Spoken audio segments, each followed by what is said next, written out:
그래야 담당 신부님께 크게 감사 박수 부탁드립니다.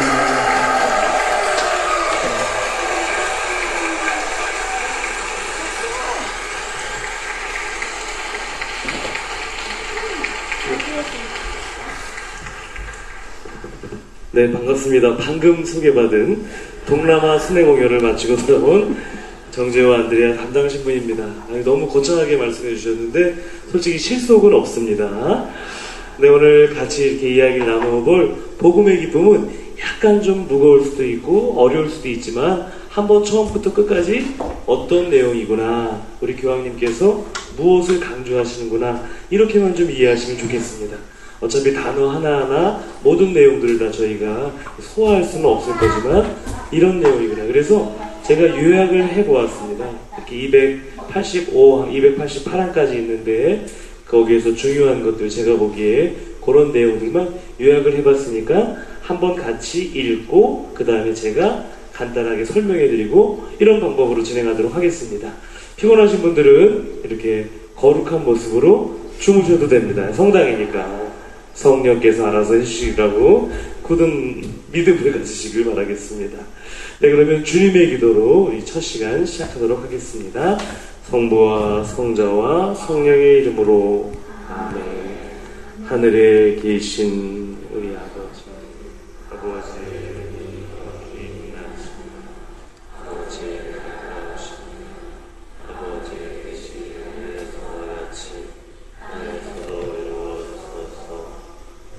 저희에게 영화의 양식을 주시고 저희에게 잘못한 일을 저희가 용서하오니 저희 죄를 용서하시고 저희를 유혹에 빠지지 않게 하시고 악에서 구하소서. 아멘. 성부와 성자와 성령의 이름으로 아멘.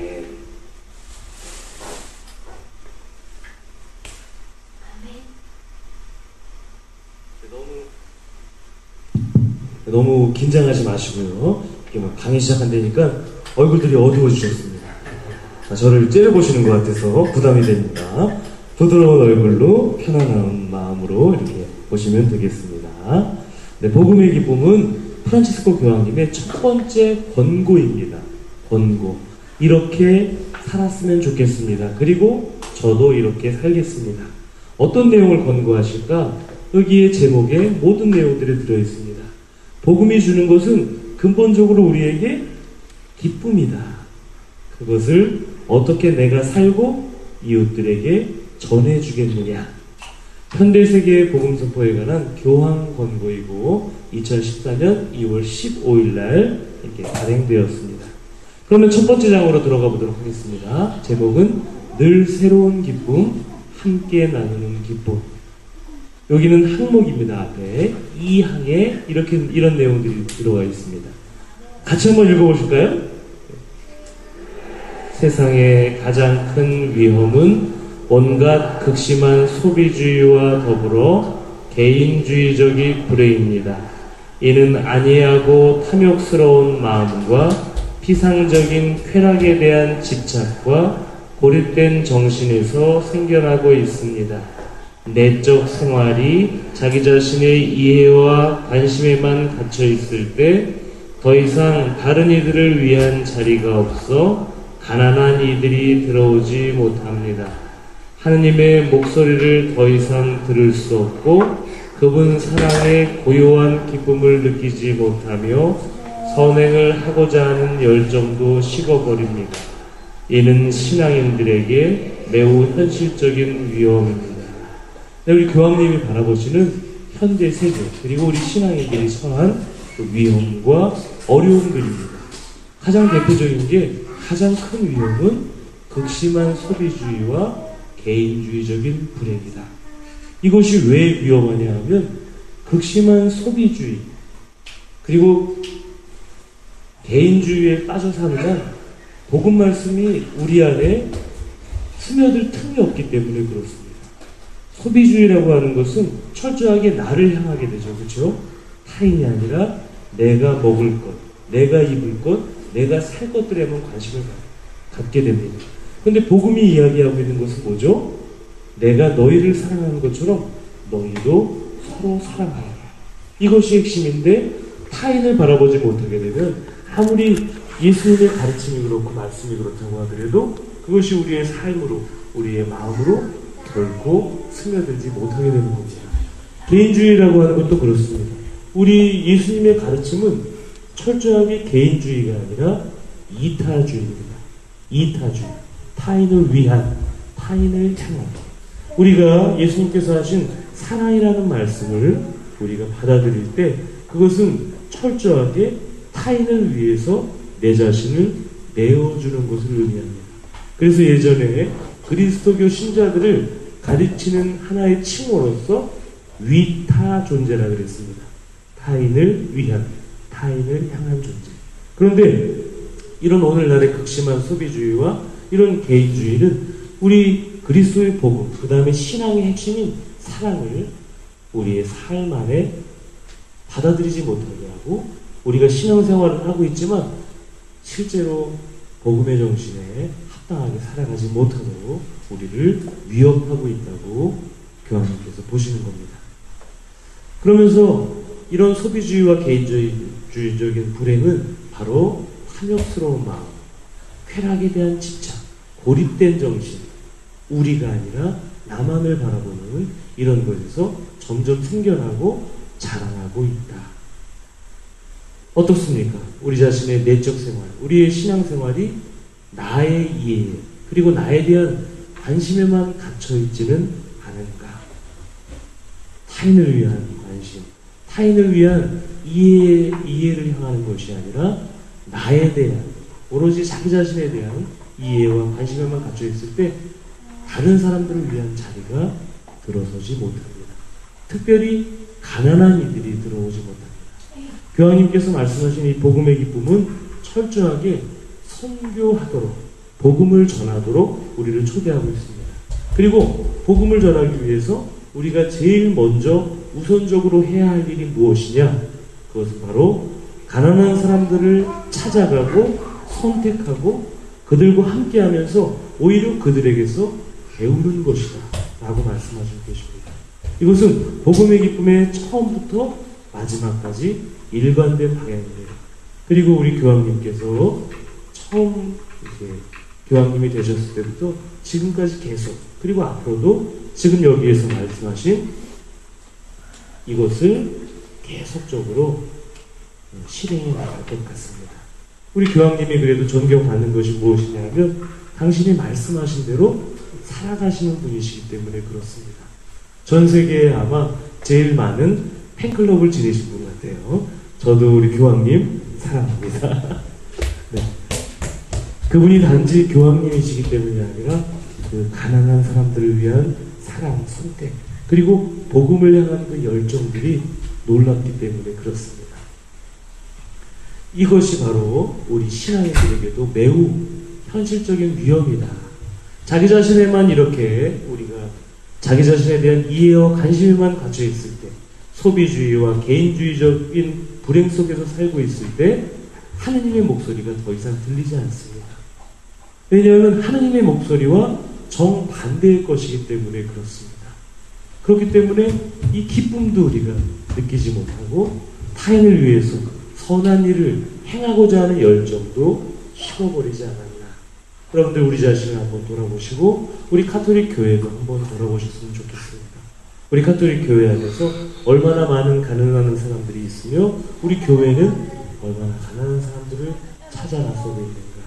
특별히 우리 복음화 사도회가 새로운 방향으로 한 단계 더 도약하고자 할 때 잊지 말으셔야 할 건 우리가 가난한 사람들을 직접 찾아 나서야 한다는 점입니다.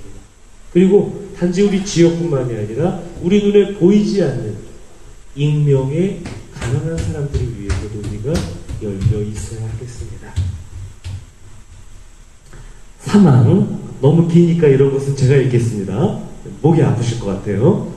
저는 모든 그리스도인이 어디에 있든 바로 지금 이 순간 새롭게 예수 그리스도와 인격적으로 만나도록, 그렇지 않으면 적어도 그분과 만나려는 마음, 날마다 끊임없이 그분을 찾으려는 열린 마음을 가지도록 권고합니다. 주님께서 우리에게 가져주신 기쁨에서 배제된 사람은 아무도 없기 때문입니다. 하느님께서는 우리를 용서하시는 데에 결코 지치지 않으십니다. 오히려 우리가 하느님의 자비를 청하는 데에 지쳐버립니다. 예수님께서는 결코 실망시키지 않으시고 언제나 우리의 기쁨을 되찾아 주시는 온유함으로 우리가 고개를 들고 다시 시작할 수 있도록 이끌어 주십니다. 예수님의 부활에서 도망가지 맙시다. 무슨 일이 있어도 포기하지 맙시다. 여러분들 여기가 중요합니다. 어디에 있든 바로 지금 이 순간 새롭게 예수 그리스도와 인격적으로 만나도록, 그렇지 않으면 적어도 그분과 만나려는 마음, 날마다 그분을 끊임없이 찾으려는 열린 마음을 가지도록 권고한다. 여러분들 여기에서 제일 중요한 단어는 바로 인격적으로 만나도록. 인격적으로 만나도록. 이 단어가 무엇인가? 그냥 우리가 하느님께 기도를 바치고 복음 말씀을 읽고 미사 찬미를 하고 우리 활동들을 해나가지만 간혹가다 우리는 하느님을 인격적으로 만나지 않습니다. 그냥 성상 속에 가만히 계시는 하느님, 나와는 무관하고 나와 대화를 건네시는 분도 아니라 그냥 멀리 계신 하느님처럼 우리가 신앙생활을 하고 있는 경우들이 종종 있습니다. 인격적으로 만난다고 하는 것은 살아계신 하느님과 생동감 있게 만난다는 것을 의미합니다. 그분은 우리에게 다가오시고 우리에게 말씀을 보내시고 우리 안에서 그리고 우리와 함께 더불어 살아가고자 하십니다. 그리고 우리에게 기쁨을 주고자 하십니다. 모두에게 열린 그러한 하느님의 사랑이고 자비인 것입니다. 그래서 적어도 우리가 그분 살아계신 그리스도와 만나도록, 적어도 그분과 만나려는 마음을 갖도록 날마다 끊임없이 그분이 내 삶에서 어디에 계시는가 이것을 찾으려는 열망을 지녀야 한다고 말씀해 주십니다.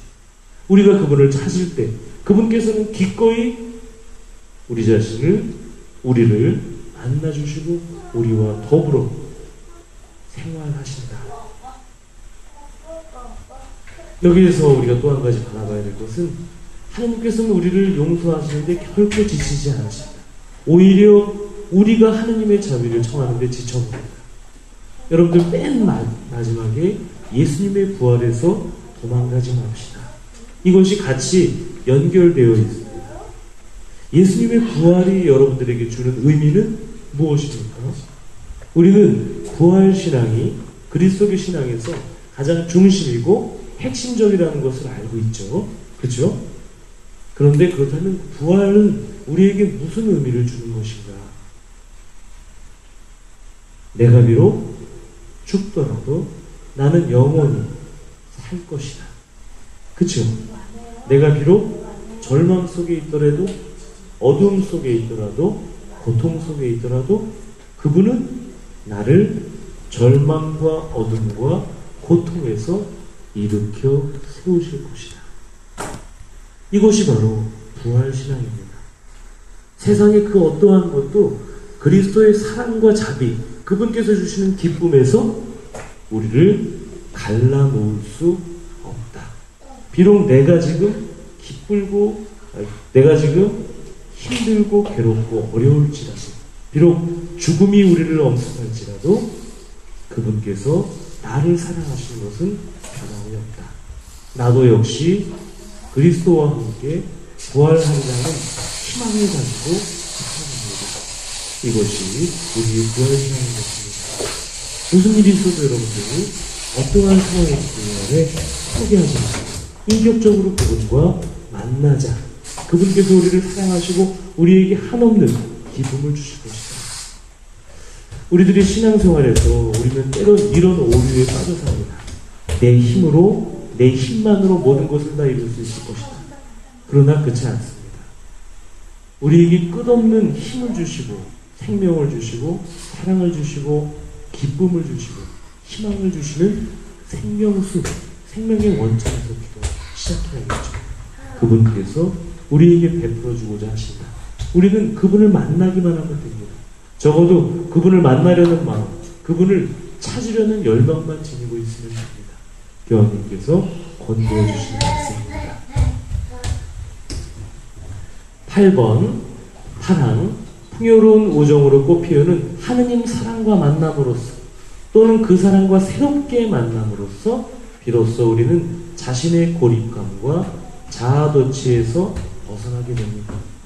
왜냐하면 복음에서 이야기하고 있는 이 사랑은 늘 우리를 새롭게 해주고 우리가 우리 자신 안에만 갇혀있는 것이 아니라 타인을 향하도록 끝없이 권고하기 때문에 그렇습니다. 그런데 우리들이 간혹 이렇게 범하는 그 오류가 무엇이냐면 복음 말씀이 쭉 있잖아요. 그렇죠? 그러면 내 귀에 듣기 좋은 것만 막 새겨. 내 귀에 좀 듣기 어려운 말씀은 그냥 이렇게 외면하고 안 듣기도 합니다. 하지만 전체적으로 놓고 보면 그리스도의 말씀은 사랑이구나. 사랑을 향해 하고 있구나. 그리고 그 사랑은 바로 타인을 향하도록 하고 있구나. 그리고 그 사랑은 하나님께서 우리에게 주시는 사랑이며 우리에게 끝없이 주시고자 하시는 끊임없는 변함없는 하나님의 사랑이시구나. 우리가 깨닫게 됩니다. 그럼으로써 비로소 우리는 자신의 고립감 그리고 자아도취에서 벗어나게 되는 것이죠. 우리가 여전히 자기 자신만을 사랑하고 나만에 대한 이해와 관심에 머문다는 것은 어떤 측면에서는 복음을 있는 그대로 하느님의 사랑을 있는 그대로 받아들이지 못하고 있기 때문이 아닐까. 나의 필요, 나의 관심으로만 우리가 부분적으로만 섭취하는 것이 아닌가. 큰 틀로 놓고 보면 이렇습니다. 우리가 더욱 인간다워질 때 곧 우리 자신을 벗어나 우리 존재의 가장 완전한 진리에 이르도록 이끄시는 하느님께 우리 자신을 내어 맡길 때 비로소 우리는 온전한 인간이 됩니다. 여기에서 여러분들 인간다워진다는 것이 뭘까? 이것이 중요합니다. 하느님께서는 우리를 사랑으로 창조하셨습니다. 그런데 뭘로 창조하셨죠? 누굴 닮은 모습으로 창조하셨죠? 놀랍게도 하느님을 닮은 모습으로 창조하셨다. 우리 인간이 인간다워진다는 것은 본래 창조된 그 모습입니다. 그 모습으로 되돌아가는 것, 그 모습을 회복하는 것을 여기에서 인간다워진다고 얘기합니다. 우리는 본래 사랑으로 창조되었고 나를 사랑할 뿐만이 아니라 하느님과 이웃을 사랑하도록 그렇게 창조된 존재입니다. 하느님께서 끝없이 당신께서 우리를 사랑하시는 것처럼 우리가 서로 사랑할 수 있도록 힘과 에너지와 열정을 주시는 분이시죠. 우리는 이 모든 것을 하느님과 새롭게 만남으로써 하느님의 그 사랑과 새롭게 접촉함으로써 우리 또한 온전한 인간이 될 수 있다. 우리 자신을 내어 맡긴다는 것이 뭘까? 바로 이것은 그렇게 사랑하도록 우리가 결심하는 겁니다. 주님께서 하신 말씀처럼 당신이 우리를 사랑하신 것처럼 저도 이웃을 내 몸과 같이 사랑하겠습니다. 당신께서 저를 이끌어 가십시오. 제 뜻대로 하지 마시고 아버지 당신의 뜻대로 하소서 라고 고백하는 겁니다. 그러면서 우리의 삶의 자리에서 무엇이 하느님의 뜻인가, 무엇이 하느님의 사랑에 합당한 나의 삶인가를 성찰하는 것이죠. 바로 여기에 복음화 활동의 원천이 있습니다.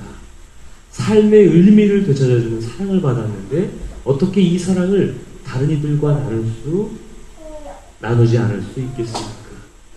우리가 복음 선포를 한다, 복음화 활동을 한다. 그러면 흔히들 길거리에 나가서 그렇죠? 피켓 들고 예수 천당, 불신 지옥, 쉐쉐쉐 뭐 이런 것들만 생각하기 쉽습니다만 그것이 아니라는 거죠.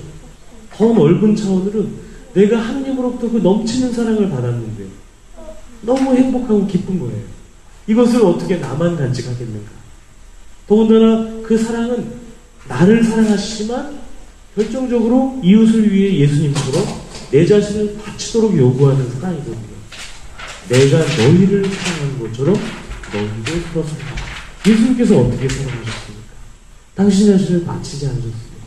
아무런 조건 없이 용서하시고 자비를 베푸시면서 흠없는 어린 양의 모습으로 자연스러운 것입니다.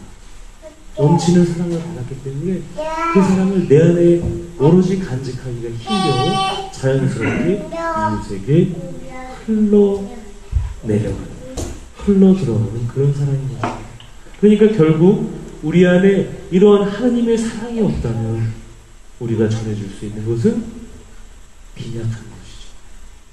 심지어는 우리가 복음 선포를 한다면서 하나님의 사랑을 전하는 것이 아니라 내 부족한 사랑을 전합니다.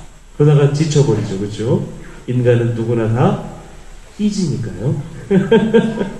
마음 상합니다. 그러면 사랑을 확 닫아버리게 되는 것이죠. 인간의 근거한 사랑은 흔들립니다. 그리고 쉽게 꺾일 수 있습니다. 모두를 다 사랑하지도 않습니다. 그냥 나를 좋아해주는 사람, 나를 인정해주는 사람만 사랑하게 되는 것이죠. 이것이 복음화 활동의 원천이 아니라 모두를 위해 열린 사랑, 그리고 태초에 창조하신 그 사랑, 이것이 바로 복음화 활동의 원천이고 이것은 자연스러운 것이다. 그러기 위해서 우리가 하나님을 만나면서 하나님의 사랑과 새롭게 만나면서 우리는 온전한 인간성, 인간을 회복해야 한다. 하나님을 만나야지만 우리가 본래의 창조된 그 모습을 회복할 수 있다. 이해되십니까? 감사합니다. 네. 즐거움과 위안을 주는 복음화의 기쁨. 구호하는 것이겠습니다. 같이 읽어보실까요? 선은 널리 퍼져나가기 마련입니다. 선은 퍼져나가면서 뿌리 내리고 자라납니다. 따라서 우리가 품이 있고 충만한 삶을 바란다면 다른 이들에게 다가가 그들의 선익을 추구해야 합니다. 네, 앞부분에 교황님께서 하신 말씀들이 이제 점차적으로 구체적으로 드러나는 겁니다. 바로 이 선이라고 하는 것은 가만히 멈추는 것이 아니라 타인을 향해서 퍼져나가게 되는 것이다. 하나님께서는 우리 모두에게 다 똑같이 당신의 사랑과 자비, 은총의 햇볕을 내려주시고 단비도 내려주신다. 하나님께로부터 오는 선은 나에게만 머무르는 것, 오로지 나만을 향한 것이 아니라 자연스럽게 이웃을 향하게 된다. 퍼져나가면서 뿌리 내리고 자라나는 것이다. 우리가 바라는 삶이 무엇인가? 품이 있고 충만한 삶을 바란다면 다른 이들에게 다가가 그들의 선익을 추구해야 합니다. 그런데 요새 세상은 복음의 정신과 정반대로 가고 있죠. 그렇죠? 무한 경쟁, 자본주의, 물질주의, 소비주의, 이기주의, 개인주의가 우리를 둘러싸고 있습니다. 흡사 내가 좀 내 자신을 손해보면서 타인을 향하게 되는 것을 사람들은 그럽니다. 바보라고 그럽니다. 그런데 그러다 보면 너무 각박해지는 거예요. 외롭습니다. 솔직히 제가 아직 젊지만, 이 중에서 제가 제일 막내일지도 모르겠지만, 예전에는 좀 없이 살아도 이웃끼리 좀 다투고 그래도 풍요롭지 않았었나요? 그렇죠. 제 어렸을 때도 뭐 단오 때나 아니면 명절 때 동네마다 집집마다 쌀 걷어가지고 동네 잔치도 하고 그랬던 기억이 나는데 지금은 그런 것은 눈을 찾아봐도 눈 씻고 찾아봐도 보이지 않습니다. 물질적으로는 우리가 굉장히 많이 어렸을 때에 비해서 몇십 년 동안 성장했지만 과연 이것이 품이 있고 충만한 삶인가? 소비주의, 그 다음에 극단적인 개인주의의 삶이 우리에게 충만하고 풍요로운 삶을 전해주는가? 그렇지 않습니다. 오히려 지금 현재 우리나라에서 놀라운 수치가 나오고 여러분들 자살률 있잖아요. 세계 최고예요. 우리나라 자살률이 세계 최고입니다. 경제적으로는 이만큼 성장했는데 사람들은 실제로 우울하고 외로운 거예요. 이것은 물질적인 것이나 아니면 소비적인 것으로 결코 풀지 못합니다. 왜냐하면 인간은 사랑하도록 창조되었기 때문에, 그리고 하느님과 이웃을 사랑하면서 살아가는 삶이야말로 참된 인간다움이고 그것이 풍요로움과 충만함을 전해주기 때문에 그렇습니다. 그러니 그리로 되돌아가야 하는 것이죠. 극심한 소비주의와 개인주의, 이기주의가 나온 것이 뭡니까 여러분들? 전쟁, 가난, 폭력, 기아 같은 것입니다. 나누지 않는 거예요. 심지어 우리 선진국에서 우리 햄버거들을 먹지 않습니까? 저도 어렸을 때 좋아해가지고 그 1,000원에 5개 주는 거 있잖아요.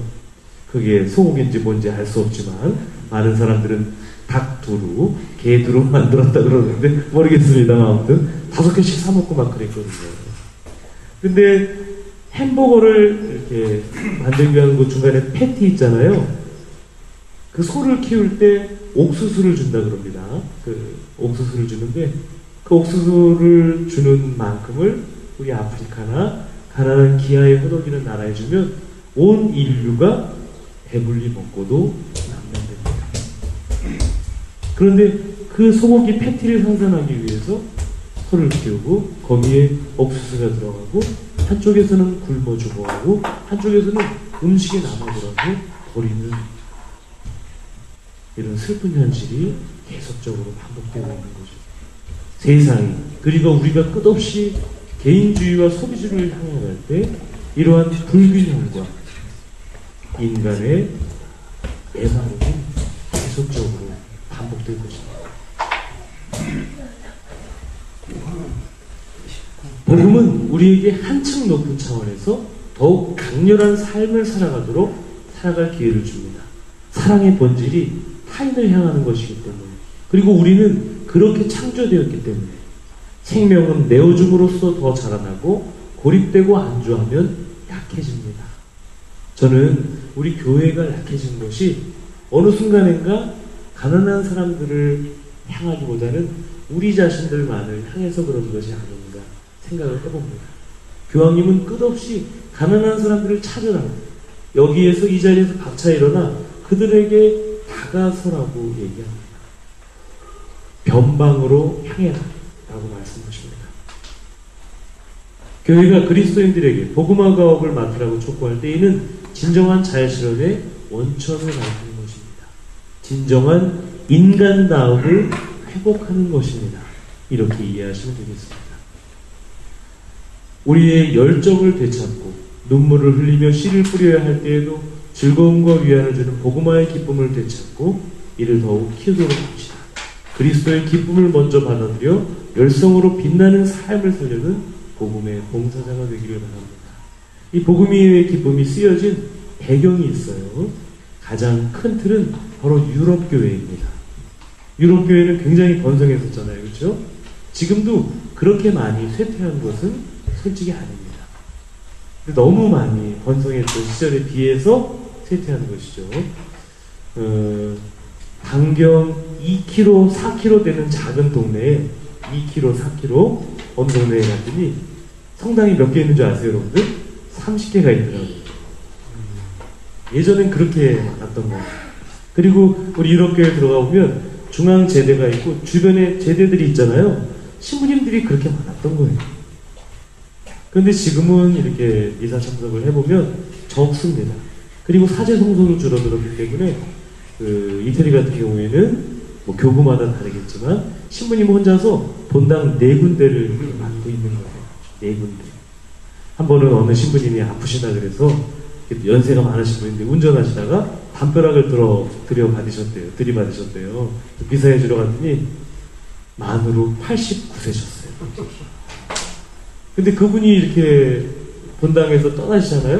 그럼 본당 4개가 동시에 불을 닫는 거예요. 침대에 누워 계시는데 손을 딱 잡았는데 너무 차가워서 돌아가시자 이런 생각도 했었는데 나중에 살아나셔가지고 이 강론대에서 저는 미사를 떠듬떠듬 외국말로 해드리고 신부님이 이제 영성제 후에 공기사한 것처럼 고맙다고 병문안 와주셔서 응수하고 우시더라고요. 89세 은퇴를 하려도 할 수가 없습니다. 그것이 유럽교회의 현실이에요. 그 신부님은 거기에서 55년을 화재 생활을 같은 곳에서 하셨다고 그러셨습니다. 저야 뭐 그분이 보시면 애기죠, 그렇죠? 애기. 우리는 네, 아무튼 그렇습니다. 젊은 사람들이 거의 없어요.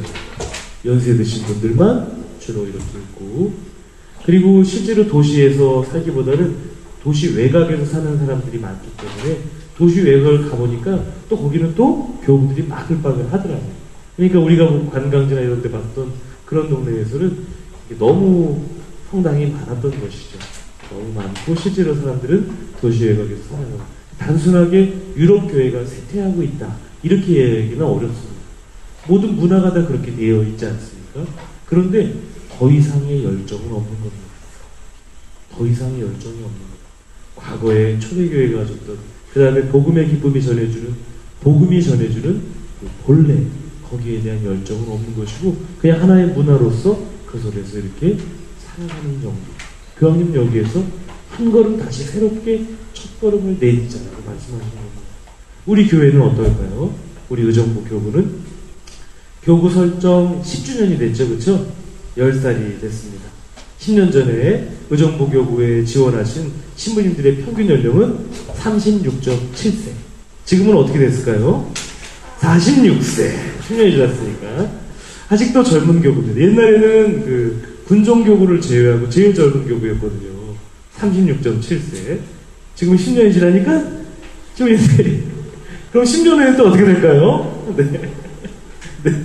아마도 그렇게 될 것 같습니다. 저는 그래도 평균 연령을 조금 낮추는 사람 중에 하나라는 거, 이 연사 소리 높여 외칩니다. 보기보다 젊습니다. 네. 이 시점에서 교황님께서 복음의 기쁨을 이렇게 교황 공고를 발표하신 것은 저는 굉장히 의미 있다고 생각합니다. 우리도 이제 우리 교구도 새롭게 한 걸음 뛰어 올라야 하기 때문이죠. 우리 교구를 바라보는 두 가지 시선이 존재합니다.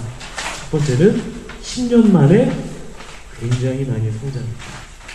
다른 시선으로는 10년 동안에 뭘 했겠느냐. 네, 이런 두 가지 시선이 존재합니다. 여러분들 어떠세요? 우리 교구가 자랑스러우십니까? 감사합니다. 천국 가실 거예요. 네. 우리 복음화 사도에도 이제 거의 10살로 되어가고 있죠. 그래서 우리가 한번 우리 자신을 되돌아보고 그 복음의 본질에 비추어서 우리가 어떻게 살아가고 있는가를 되돌아보는 의미에서 이 복음의 기쁨은 아주 큰 의미를 지닌다고 합니다. 뒤에 이제 조금씩 자세하게 나오겠지만 교황님께서는 당신의 임기 동안 이 말씀대로, 이 방향대로 살아내실 겁니다. 네, 영원한 새로움 11항입니다. 사실 선포의 핵심과 본질은 언제나 같습니다. 바로 돌아가시고 부활하신 그리스도 안에서 당신의 무한한 사랑을 드러내신 하느님이십니다. 우리가 선포하는 것은 우리 자신이 아니라 무한한 사랑을 드러내신 하느님이시다. 더 구체적으로 얘기하면 하느님의 사랑이시다. 그리스도께서는 영원한 복음이시며 어제도 오늘도 또 영원히 같은 분이시지만 그분의 풍요와 아름다움은 다함이 없으십니다. 질리지 않습니다. 세상의 것처럼 달콤하고 자극적이진 않습니다만 우리의 삶에 은은하게 퍼져서 우리의 삶을 영원으로 이끌어가는 힘이 늘 새로운 분이시죠. 그리스도께서는 언제나 젊으시고 새로움의 끝없는 원천이십니다. 그리스도께서는 우리 삶과 우리 공동체를 늘 새롭게 해주실 수 있습니다. 비록 교회가 어둡고 나약한 시기를 겪는다고 하더라도 그리스도의 메시지는 결코 옛것이 되지 않을 것입니다. 사랑으로 창조된 여러분, 그리스도께서 여러분을 사랑하신 것처럼 서로 사랑하십시오. 하느님께서는 여러분을 사랑하십니다. 이 단순하고 분명한 진리가 세월이 흐른다고 퇴색될 수 있을까요, 여러분들? 아닙니다. 그 사랑을 묵상해보면 그 사랑에 비해서 내 자신이 우리가 얼마나 나약하고 부족한 것을 깨닫게 되죠. 그러나 그럼에도 불구하고 우리를 한없이 사랑하시는 그 사랑에 감사드릴 수밖에 없는 겁니다. 그러한 사랑을 받았으니 당연히 이웃들에게 나누어 주어야 하는 것이죠. 그리고 이것이 세상 모든 끝까지 모든 사람에게 미칠 때까지 그리스도의 사랑의 메시지는 계속될 겁니다.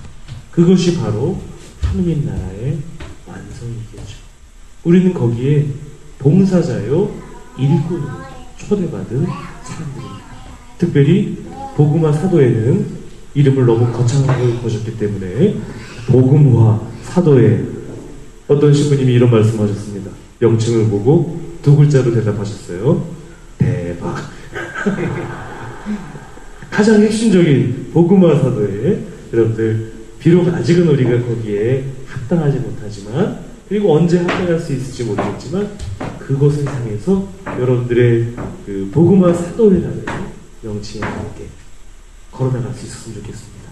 거듭 말씀드리지만 이것은 억지로 되는 것이 아니라 내 안에 참 그분의 사랑, 그분의 기쁨이 자연스럽게 이웃에게 흘러가는 것이다. 너무 좋은 것을 우리가 가졌는데 어떻게 나만 갖겠습니다. 나만 갖겠습니까? 그렇죠? 이웃에게 전해줘야 하는 것이죠. 이 신부님들한테 이렇게 어디 동네에 가잖아요. 예를 들어 뭐 호평동에 온다. 그러면 호평동 신부님한테 전화를 걸어요. 그리고 질문을 합니다. 여기 맛있는 데가 어디 있어요? 그러면 신부님들은 맛있는 데를 잘 알고 있습니다. 신기해요, 그렇죠? 근데 놀랍게도 저희들이 입맛이 다 비슷한가 봐요. 신부님들한테 말씀해서 물어봐서 이렇게 간 곳은 절대 결코 실망시키지 않습니다. 그리고 신부님들은 당신만 알려고 하지 않으십니다. 당신께서 좋은 것을 드셨으니 우리에게도 알려주고자 하십니다. 이번에 그 사제 연수가 있지 않았습니까? 사제 연수가 있는데 그 방학동에 무슨 재래식 시장이 있어요. 거기에서 고로케 있잖아요. 고로케. 제가 고로케를 좋아하거든요. 근데 이번에 그 유학 갔다가 잠깐 휴가 나온 신부가 그 고로케를 먹고 싶다는 거예요.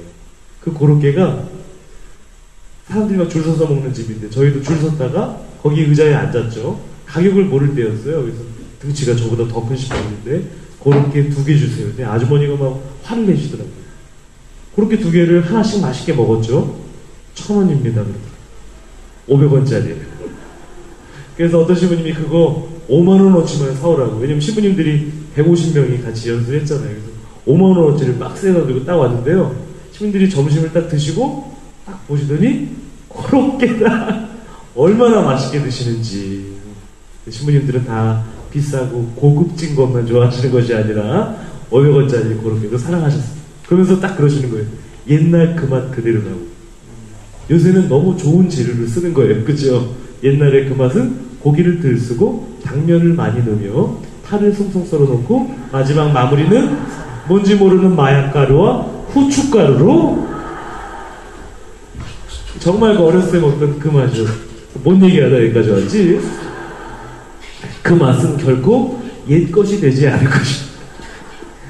농담입니다. 네. 네. 우리가 원천으로 돌아가. 우리 자신의 본래, 인간다움, 창조, 그리스도의 사랑, 여기에 돌아가 복음 본연의 참신함을 되찾고자 노력할 때마다 새로운 길들이 드러나고 창조적인 방식들이 보이며 또 다른 형태의 표현들과 더욱 설득력 있는 기호들과 오늘날의 세계에 새로운 의미를 갖는 어휘들이 생겨날 것입니다. 모든 참다운 복음화 활동은 언제나 새로운 것입니다. 어떻게 복음을 전해야 될까?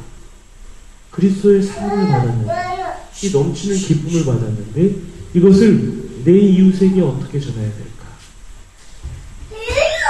너무 생각하지 않기를 바랍니다. 내 주변의 사람들에게 이 사랑과 기쁨을 어떻게 전할 수 있을까? 이것을 뭐라고 규정하기는 어려운 것이죠. 개인적으로 끝없이 인격적으로 만나야 됩니다. 존중하고 사랑하면서 내 안에 있는 기쁨과 시간을 가지기 위해서 만나야 되는 것이죠. 개별적으로. 그리고 그 힘만으로는 약합니다. 그렇기 때문에 우리 교회 공동체가 함께 움직여야 하는 것이죠. 어떻게 해야 될까? 그리스도의 사랑을 어떻게 이 시대에 전할까?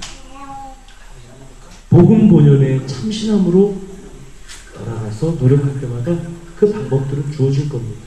우리는 우리 스스로만 무엇을 한다고 생각하지만 실제로 모든 것의 원천이시고 모든 것을 주시는 분은 하느님이시기 때문에 그렇습니다.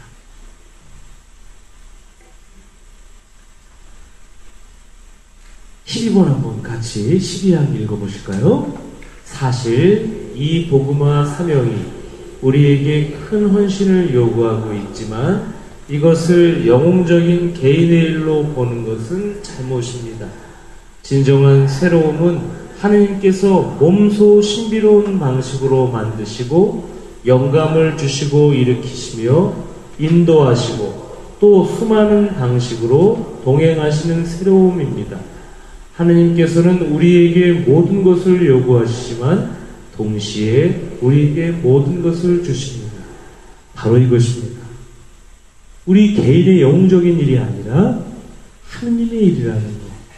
그리고 하느님께서 몸소 만들어 가시는 겁니다. 그분 우리에게 요구하시지만 사랑하여라라고 요구하시지만 동시에 사랑할 수 있는 힘을, 사랑할 수 있는 마음을 우리에게 필요한 모든 것을 주십니다. 이것이 중요합니다. 그런데 우리는 늘 자기 힘으로만 무언가를 하려고 해요. 여기에 하느님이 빠져 있어요. 100% 언젠가는 지쳐버리고 마는 것이죠. 우리 본당의 봉사자들을 보면서 안타까울 때가 있어요. 굉장히 열심히 봉사하세요. 열심히 봉사하시고 막 힘있게 하시는데 어느 순간인가 지쳐버리시죠. 여러 가지 이유가 있겠지만 가장 근본적으로는 하나님을 끝없이 만나지 못했기 때문입니다.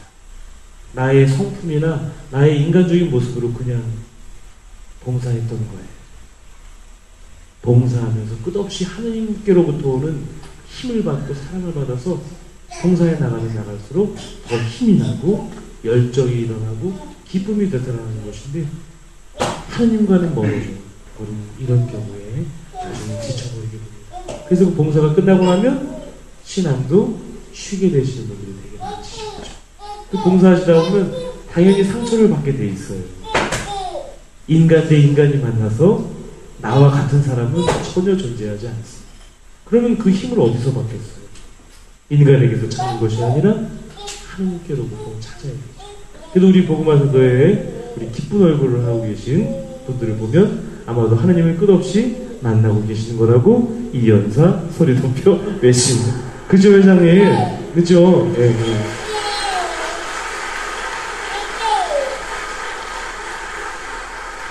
우리에게 모든 것을 주시는 그분과 만날 때 우리는 비로소 모든 것을 다 소유할 수 있습니다. 암브로시오 성인은 이렇게 이야기합니다. 우리는 그리스도에게서 모든 것을 소유하고 있습니다. 우리에게 위로가 필요할 때 그분은 우리의 위로자이시고 우리가 빵이 필요할 때 그분은 우리의 빵이시며 우리가 목마를 때 그분은 우리의 생명수이십니다.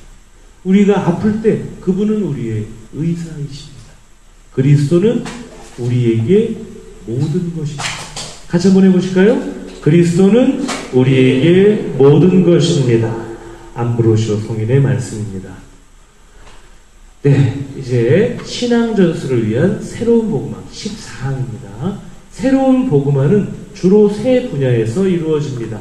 먼저 일반 사목 분야를 언급하기로 합시다. 일반 사목은 신앙인들의 영적 성장을 지향하여 그들의 삶 속에서 하느님의 사랑에 더욱더 온전하게 응답하도록 돕는 것입니다. 그냥 우리들, 그렇죠? 하느님의 사랑에 더 확실히 온전하게 응답하도록 도와주는 것들, 바로 우리를 대상하는 겁니다. 둘째 분야는 세례를 받았지만 세례의 요구대로 살지 않는 이들, 냉담하시는 분들도 있고 혹은 복음에서 가리키는, 교회가 가리키는 방향과 정반대의 삶을 살아가는 사람들도 있고 신앙이 좀 약한 분들, 이런 분들을 위한 것입니다.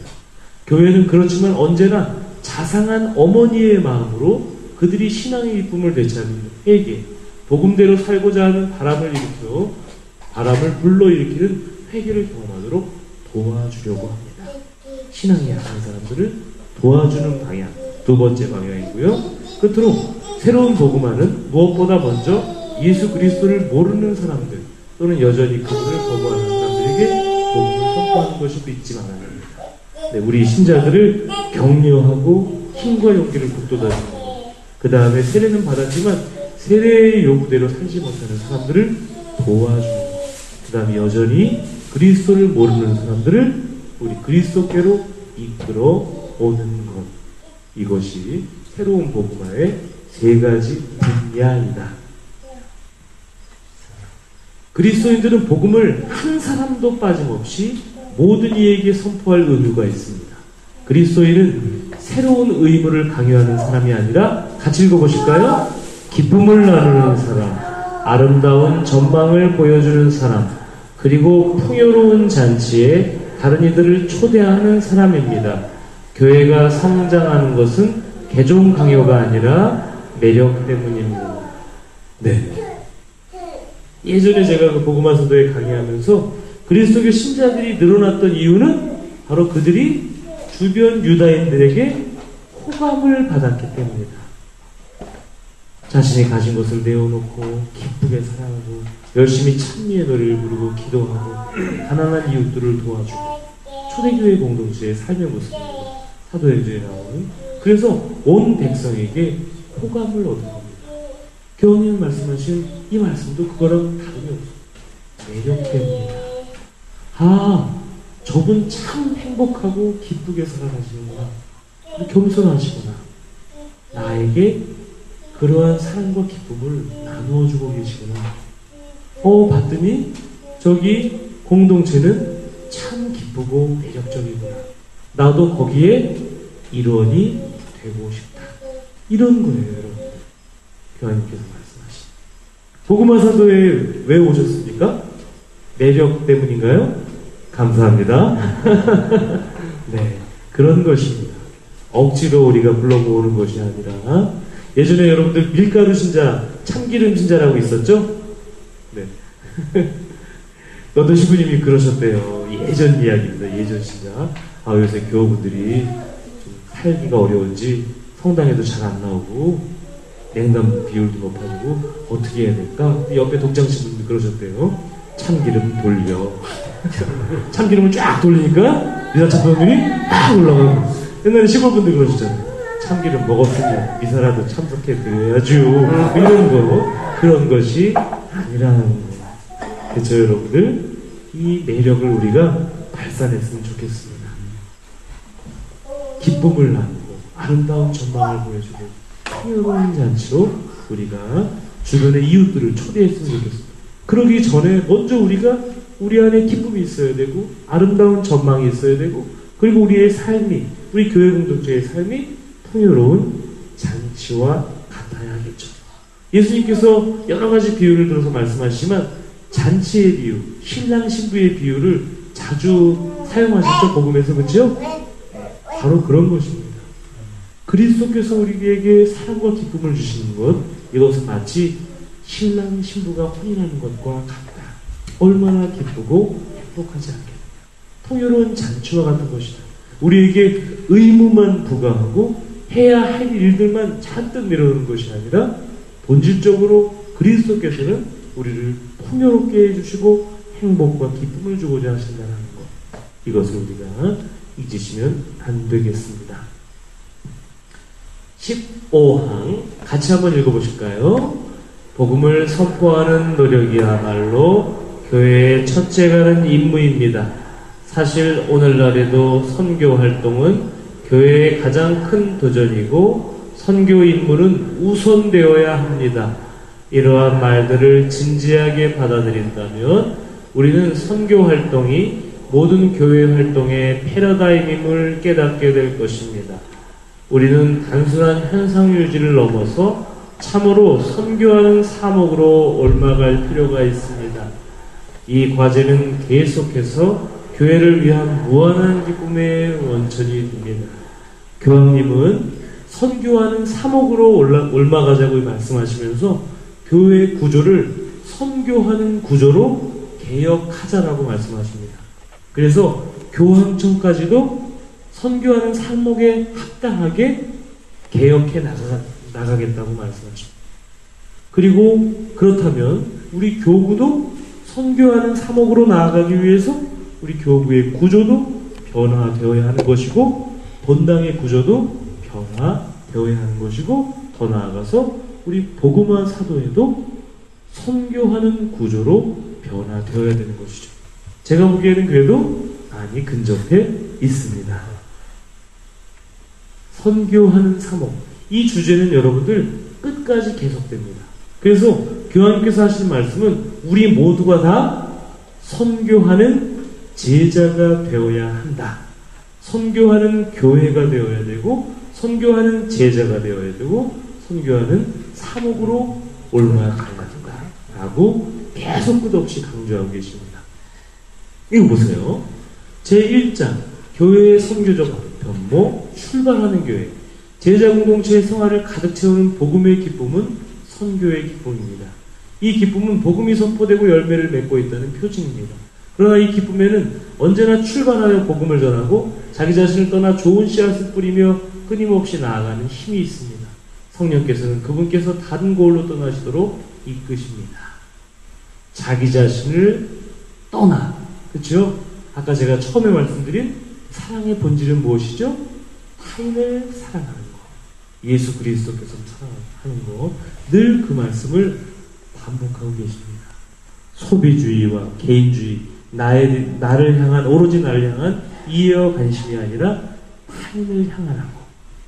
그리고 성령께서 이끌어 가신다는 것.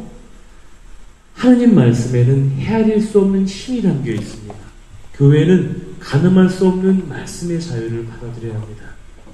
우리가 이것이 진정으로 복음 말씀을 대하는 방법입니다, 여러분. 강론을 준비하는 사제도 이것을 잊으면 안 되겠어요. 22양. 그냥 우리가 인간의 언어로 쓰여진 활자로 대하는 것이 아니라 헤아릴 수 없는 힘이 담겨 있다는 것. 그리고 이 말씀에는 우리를 이끌어 가시는 그분의 힘이 담겨져 있다는 것. 내가 읽고 내가 묵상하는 것만이 말씀을 받아내는 것이 아니라는 겁니다. 말씀은 창조하신 말씀이고 그 말씀에는 인간이 헤아릴 수 없는 힘이 담겨 있으며 그 말씀은 자유롭게 성령처럼 움직이신다. 그리고 우리를 이끌어 가신다. 이것을 우리가 받아들여야 한다고 말씀하십니다. 중간에 제가 시간 관계상 강론에 관한 부분들은 빼놨는데 여러분들이 꼭 강론에 관한 부분들 있잖아요. 복음의 기쁨 책에 강론에 관한 부분들이 굉장히 많이 있어요. 거기에서 제가 마음에 와닿았던 건 강론은 짧아야 한다. 마음에 와닿았어요. 저는 짧게 하고 있어요. 길게 하면 제가 힘들어서 못합니다. 짧아야 되고 그런데 더 나아가서 그 말씀을 대하는 방식들이 있어요. 내가 말씀을 해석하고 이해하는 것이 아니라 말씀이 나를 해석하도록 약간 좀 어려운 표현이긴 하지만 그 내용을 여러분들이 보시면 좋겠습니다. 그 강론은 여러 가지를 건드리는 것이 아니라 핵심에 근접하도록. 핵심은 솔직히 가장 분명하고 단순한 거 아닙니까? 내가 너희를 사랑하는 것처럼 너희도 서로 사랑하라. 개인적인 어떤 예화나 개인적인 주관이 아니라 복음이 지시하고 있는 가장 큰 핵심에 접근하고 말씀을 묵상하고 말씀을 대하고 교우들의 편에 서서 강론을 하고 이런 내용들이 담겨져 있는데 비단 사목자뿐만이 아니라 사제뿐만이 아니라 여러분들이 꼭 읽어보셨으면 좋겠습니다. 그러면 나는 이 말씀을 내가 어떻게 대해야 하는가? 말씀을 어떻게 묵상해야 되고 말씀을 어떻게 대해야 하는지 우리의 기본적인 자세가 그 안에서 우러나올 수 있다고 봅니다. 아주 좋은 내용입니다. 시간 관계상 제가 생략한 것입니다. 핵심은 그거예요. 짧은 강론이 좋은 것이다. 예전에 여러분들 여담으로 우리가 막 잘 아는 보나벤투라, 토마스 아퀴나스, 아우구스티노 이런 분들 있잖아요. 이런 분들 유명하신 옛날 교회 학자들, 이분들을 교부들이라 그러거든요. 교부들. 강론을 얼마나 하셨는지 아십니까? 1시간에서 2시간을 하셨습니다. 그분들이 하신 것을 옆에서 어떤 서기 같은 분들이 받아 적는 것이 책이 된 거예요. 얼마나 어려운지 모르겠습니다. 그때 교우들은 어땠을까요? 거기에 비하면 우리 신부님 10분 정도는 괜찮습니다.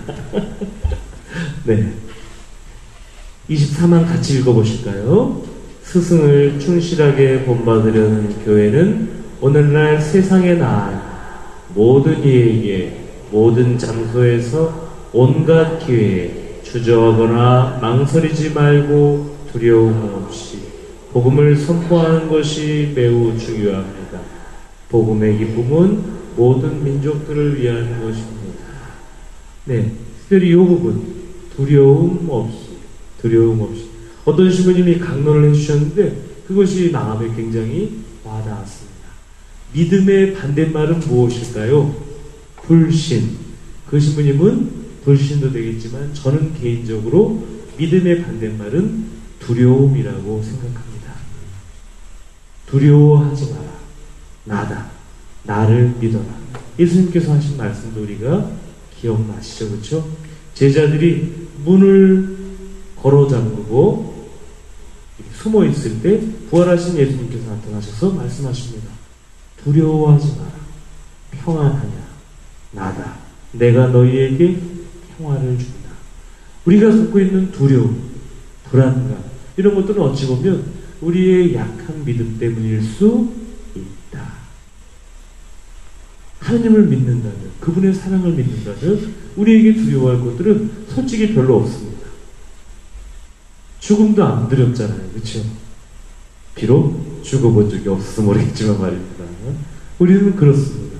하나님의 사랑에서 우리를 갈라놓을 수 있는 것은 아무것도 없다.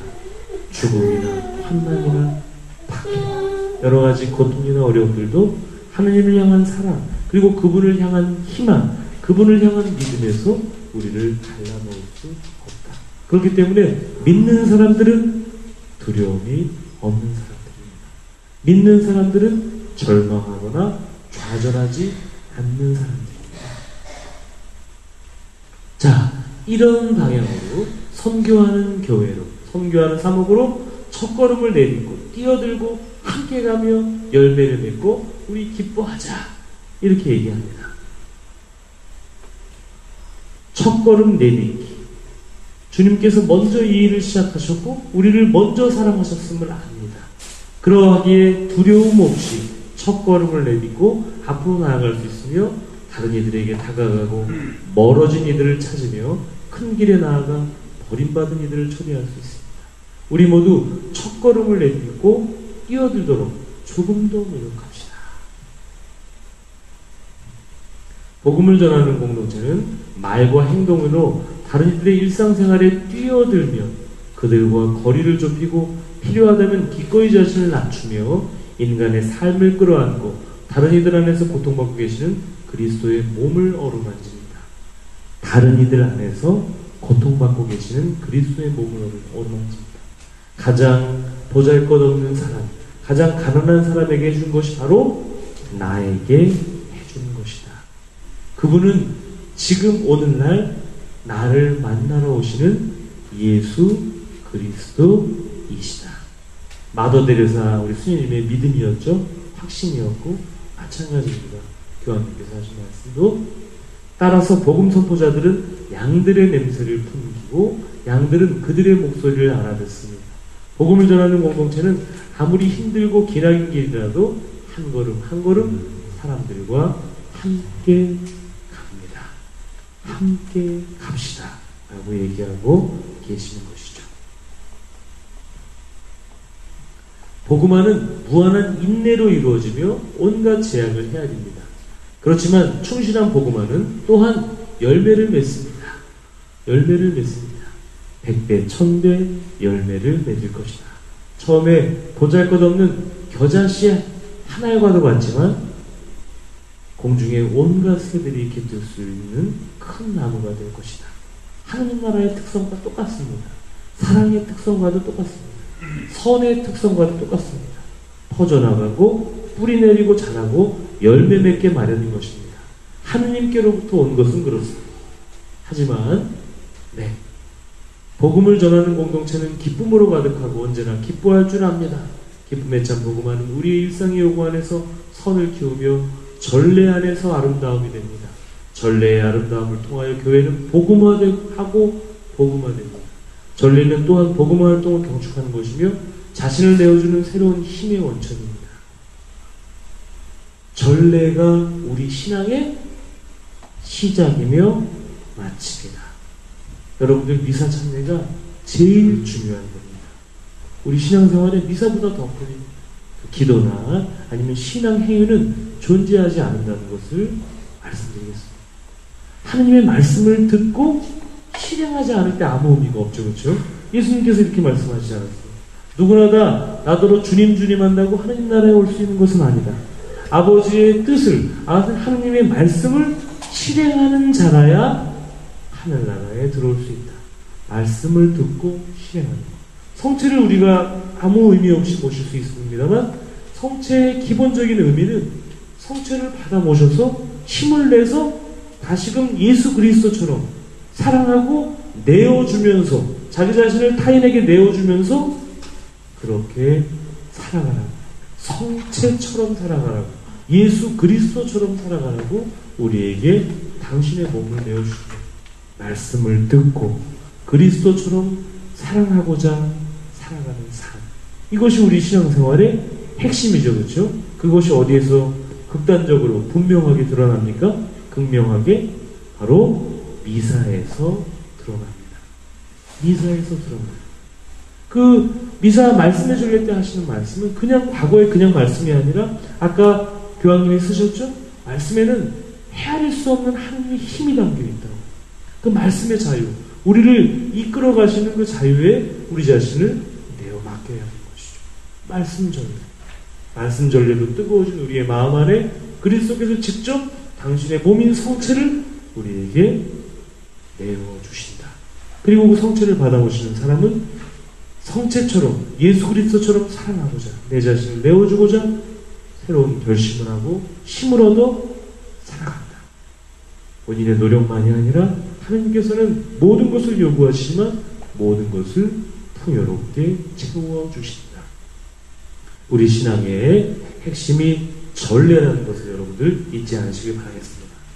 맨날 그 전례 강의가 제가 그러는데 전례하면 무슨 생각이 나요? 고개가 전례 흔들어주니까 맨날 농담하고 그러는데 어떤 분은 막 그러시는 거예요. 하늘나라 가면 미사만 하지 않을까요?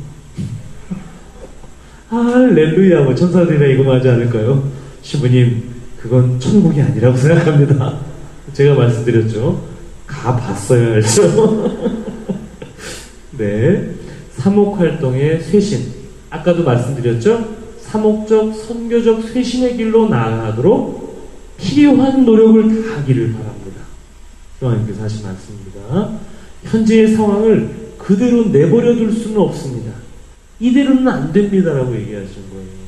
이 모습의 교황청, 이 모습의 교구, 이 모습의 지구나 본당으로 안주해서는 안 되겠습니다.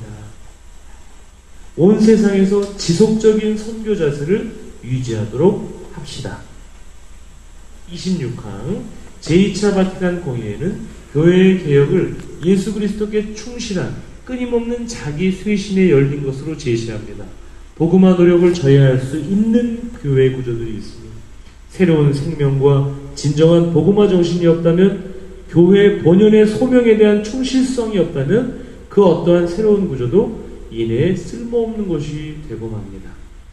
교회의 본연의 소명은 바로 복음화하는 것이다. 선교하는 교회가 교회의 본연의 소명이다. 예수님께서 제자들을 뽑으시고 세상에 파견하시면서 뭐라 그러셨죠?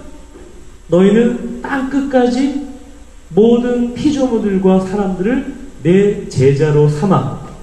그렇죠? 이렇게 말씀하셔요. 복음을 선포하라. 바로 세상 모든 사람들을 하나님의 예수 그리스도의 제자가 되게 하도록 하라.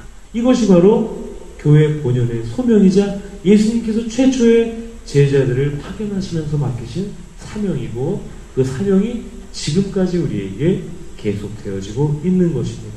교회의 기본적인 소명 혹은 사명은 선교 사명, 복음화 사명이다. 복음화 사도에 점점 엄청난 이름을 지니고 있음을 여러분들이 깨달으시는 겁니다. 더는 미룰 수 없다. 교회의 쇄신은 더는 미룰 수 없는 교회의 쇄신, 계속 반복되죠. 여러분들 모든 것을 변화시킬 수 있는 선교 선택을 꿈꿉니다. 사목쇄신을 요구하는 구조개혁은 이러한 의미에서만 이해될 수 있습니다. 오늘날 자기 보존이 아니라 오늘날 세계의 복음화를 위한 적절한 경로, 적절한 방법, 적절한 구조가 될 수 있기를 바랍니다. 곧 모든 구조를 더욱 선교 지향적으로 만들고 모든 차원의 일반 사목을 한층 포괄적이고 개방적인 것으로 만들며 사목 일꾼들에게 머물러 있는 것이 아니라, 안주하는 것이 아니라 출발하려는 끊임없는 열망을 불러일으켜 예수님께서 우정을 맺도록 부르신 모든 이에게서 긍정적인 대답을 이끌어내는 것입니다. 출발합시다. 이렇게 얘기하고 계시는 것이죠. 그래서 이것을 간단하게 보겠습니다. 제가 다른 이들에게 요구하는 것을 저도 실천하여야 하므로 저 또한 교황직의 쇄신에 대해서 생각합니다. 이렇게 말씀하십니다. 예수 그리스도의 뜻과 복음화의 현실적 요구에 더욱 충실하도록 저의 직무 수행을 도와줄 수 있는 여러 제안들에 늘 열려있는 것입니다.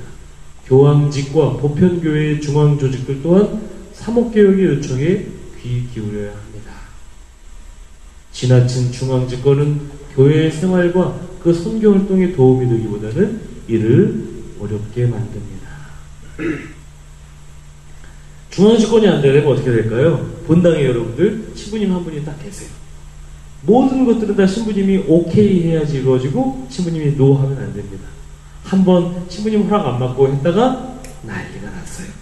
지나친 중앙집권은 이렇습니다. 이를 더디게 만들어요.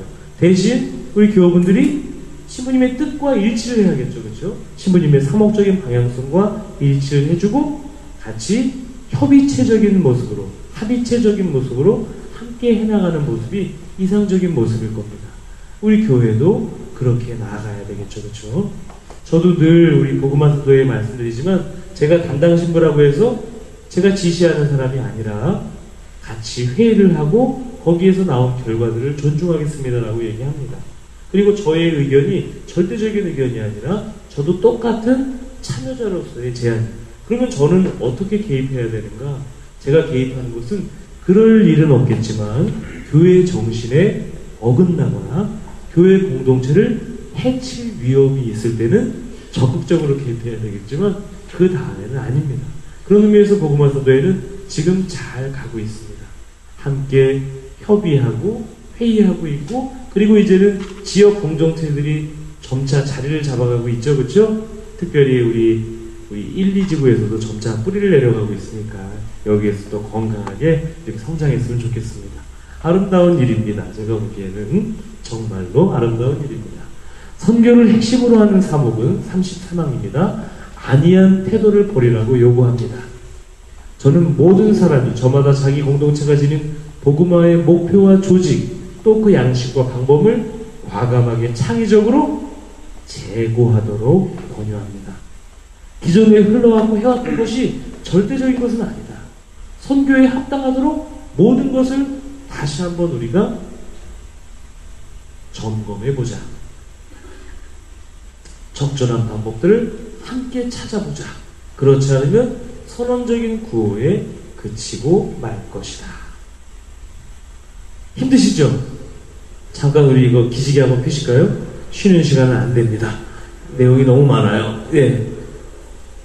아이고. 네. 할머니, 할아버지들 소리가 나고 있습니다. 기지개 좀 펴시고요. 예. 네. 여러분들 힘을 내시기 바랍니다. 네, 이렇게 한번 저랑 한번 훑어보고 나중에 읽어보시면 조금 더 수월하실 거예요. 이걸로 끝나는 것이 아니라 여러분들이 다시 한번 읽어보시고 뭐 시간이 된다면 우리 소공동체 안에서 이렇게 나눔을 갖는 시간들도 굉장히 의미가 있을 것 같습니다. 이게 저희들이 여러분들 이런 것들을 신부들이 잘 읽을 수 있는 게 뭐냐면 이러한 용어들에 익숙한 거예요. 신학생 때부터 계속 이러한 용어들을 봤잖아요. 그런데 신학교 저학년 때 저희도 힘들었어요. 무슨 소리인지 모르겠는 거예요. 근데 그런 내용들을 계속 반복적으로 듣고 책을 보다 보니까 용어들이 이제 익숙하게 들어오는 건데 아마 우리 교우분들은 용어들이 좀 어려울 거예요. 그렇죠? 하지만 이렇게 한번 이런 시간을 갖고 나중에 복음의 기쁨 책을 다시 보시게 되면 보다 더 부드럽게 이해가 되실 거라고 저는 믿습니다. 네. 모든 사람에게 다가가는 사명 목표와 선교 방식을 선택해야 한다. 그런데 우리가 뭘 선택할 것인가? 그 선포는 본질적인 것, 곧 가장 아름답고 가장 크고 가장 매력적이면서 가장 필요한 것에 집중해야 한다. 그분이 누구시죠? 예수 그리스도이시다. 그분께서 하신 핵심이 무엇입니까? 말씀하신 핵심은 내가 너희를 사랑한 것처럼 너희도 서로 사랑하여라. 이것입니다. 우리는 이미 잘 알고 있습니다. 복음을 선포하는 사람들이 지식이 풍부해서 복음을 선포하는 것이 아니라 바로 그 핵심을 전해주면 되는 겁니다. 말과 행동으로 우리가 그 사랑을 드러내고 전해주는 것. 이것이죠. 이것이 복음화의 기본입니다. 교황님이 쭉 말씀하시지만 선교를 하는데 여러분들이 지식이 풍부해야 됩니다. 이런 말씀 한마디도 안 하시잖아요. 그렇죠? 사랑함, 기쁨, 풍요로움, 매력 이런 것들로 사람들을 초대해야 합니다라고 얘기하시고 계신 겁니다. 복음화 활동, 선교는 그렇기 때문에 우리 모두의 소명이면서 우리 모두가 기꺼이 수행해야 하는 하나의 삶과 같은 것이죠. 뗄래야 뗄 수 없는. 그런데 한 가지 문제는 뭐냐면 우리의 신앙 따로, 삶 따로 이것이 문제입니다. 예전에 어떤 영화를 보면 투캅스라는 영화 있지 않았습니까? 영화 배우 안성기가 이렇게 막 나쁜 짓을 많이 하다가 교회에 가서 기도합니다. 아버지 용서해 주시옵고 눈물도 흘리고 나서 그리고 개운한 마음으로 또 다음날부터 또 이렇게 불법적인 행동을 저지르고 여러분들이 그런다는 것이 아니라 오해하지 마세요. 갑자기 또 째려보고 계세요. 우리의 삶과 신앙이 일치될 수 있도록 이 교회에서 우리가 들은 말씀 그리고 우리에게 주신 성체가 우리의 삶에서도 그대로 사라질 수 있도록 실제로는 쉽지 않습니다. 그렇죠? 하지만 두려워하지 마십시오. 이런 말씀을 드리는 저는 그렇게 살고 있는가 하느님 보시기에 부끄럽기 짝이 없습니다. 하지만 저희는 늘 순례하는 사람들이죠. 그렇죠? 지금은 요만큼밖에 못 가지만 교황님께서 말씀하신 것처럼 한 걸음 한 걸음 걸어가자. 나중에 언젠가 하느님 대전에서 하느님께서 우리를 칭찬하실 수 있을 정도로 지금 우리가 한꺼번에 이렇게 뛰어넘지는 못하겠지만 지금 우리의 신앙생활이나 아니면 우리의 구조나 조직에 머물러 있는 것이 아니라 복음의 기쁨을 전할 수 있는 그런 선교하는 모습으로 나아가자 이렇게 말씀하고 계시는 겁니다.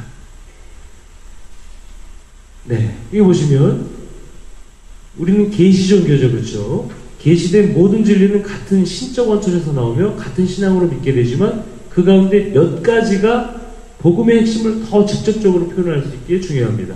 제가 해드린 말 그대로 계속 반복됩니다. 이 근본 핵심 안에서 돌아가시고 부활하신 예수 그리스도에게서 드러난 구원하시는 하나님 사랑의 아름다움이 찬란하게 빛납니다. 핵심이 뭘까? 네, 이미 여러분들 알고 있습니다. 여기에서 무엇보다 중요한 것은 사랑으로 행동하는 믿음입니다. 내가 너희를 사랑한 것처럼 너희도 서로 사랑하라.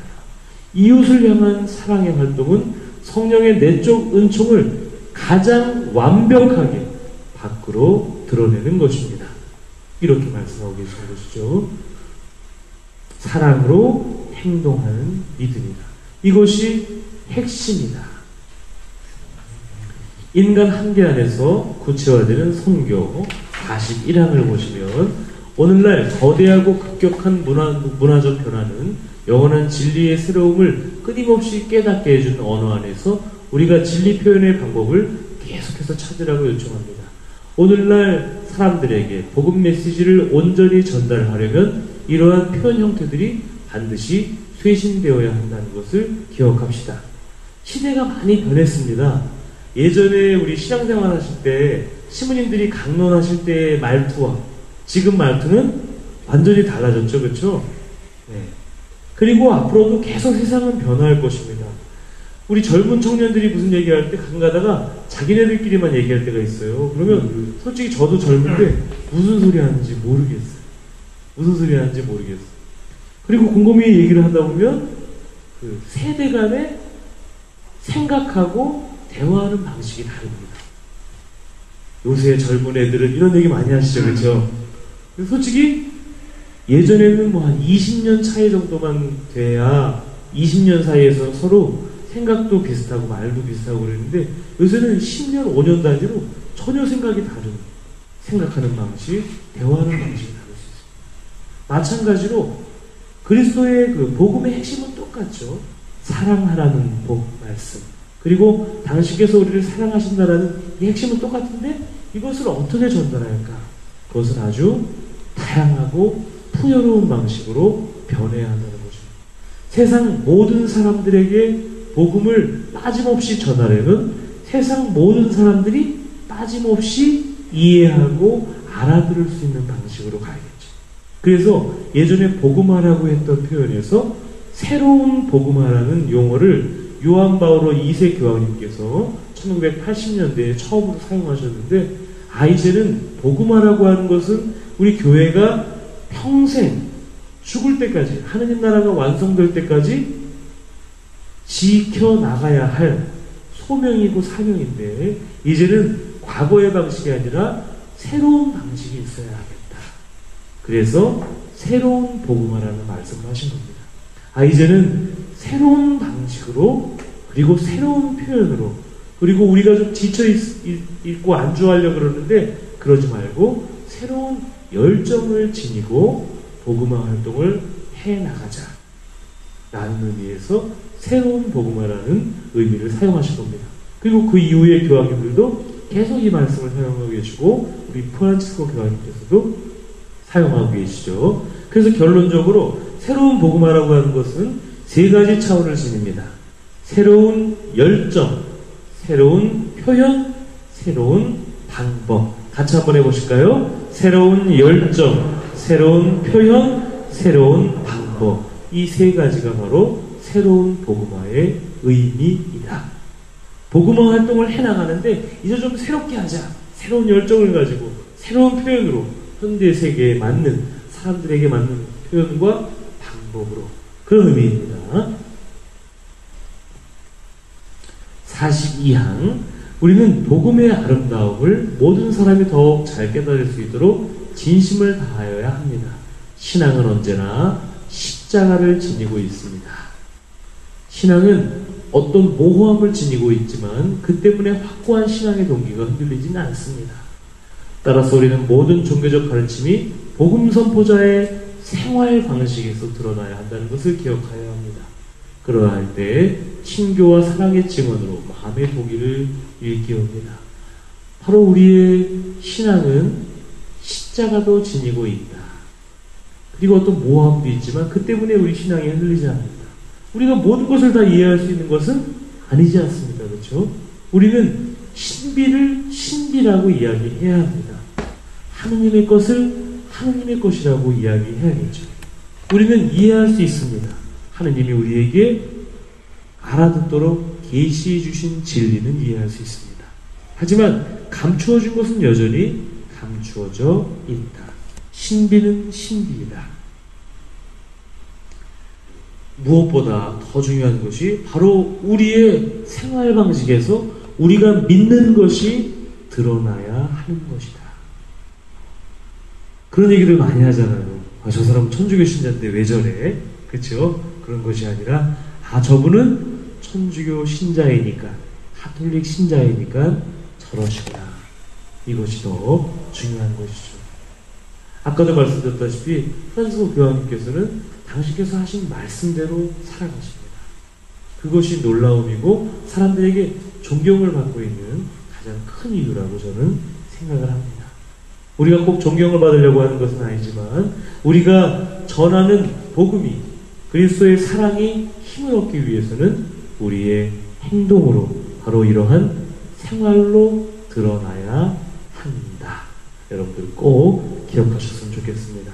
저도 이 말씀을 새기고 다시 한번 반성하겠습니다. 네. 열린 마음을 가진 어머니, 출발하는 교회는 문을 활짝 열어놓은 교회입니다. 예전에 카톨릭 교회는 여러분들 딱 떠올리면 높은 산 위에 으리으리한 성벽을 이렇게 갖춘 성을 떠올렸습니다. 예전의 교회는, 세상은 속세라 그랬습니다. 속세. 속된 곳이에요. 여기 교회는 거룩한 곳이기 때문에 교회는 속세, 세속, 마귀 같은 개념으로 본 거예요. 세상과 대화할 수 없다. 신앙을 갖기 위해서, 참다운 구원을 얻기 위해서 여러분들은 속세를 떠나 교회의 성으로 올라오십시오. 이랬던 겁니다. 불과 50년 전까지, 제2차 바티칸 공의 이전까지. 이제 교회는 달라졌습니다. 세상과 대화하고자 합니다. 세상에 교회의 문을 활짝 열어놓습니다. 더 이상 산 위의 높은 성이 아니라 세상 안에서 세상과 더불어 세상 한가운데에 교회가 서기를 바라는 것입니다. 그래서 출발하는 교회는 문을 활짝 열어놓은 교회라고 다시 한번 강조해서 제2차 바티칸 공의회 이후의 교회에 대해서, 교회관에 대해서 교황님께서 말씀하고 계시는 것이죠. 교회는 언제나 문이 활짝 열려있는 아버지의 집이 되어야 합니다. 어떤 사람들은 그런 얘기를 해요. 우리 가톨릭 교회는 좀 엘리트 집단이 되어야 되지 않습니까? 아니에요. 위험한 발상이에요. 왜 그럴까요? 모든 사람에게 빠짐없이 복음을 선포해야 할 의무가 있기 때문에 그렇습니다. 엘리트 집단이 되면 안 되죠. 그렇죠? 그거는 소수의 사람들만을 위한 것이니까. 우리 가톨릭 교회를 캐솔릭이라고 하는 보편적이다. 보편적이라고 하는 것은 모두가 다 이 교회 안으로 들어올 수 있고 들어올 때까지 이런 표현이 들어가 있는 겁니다. 누구나 어떻게든 교회 생활에 참여할 수 있습니다. 누구나 공동체 일원이 될 수 있고 성사들의 문도 어떤 이유로든 닫혀 있어서는 안 됩니다. 특히 그 자체가 문인 세례성사가 그러합니다. 성찬례는 성사 생활의 충만함이지만 완전한 이들을 위한 보상이 아니라 나약한 이들을 위한 영양이며 양식입니다. 여러분들 이 표현에는 뭐가 들어있냐 하면은 지금 혼인 조당 문제 같은 게 있잖아요. 그렇죠?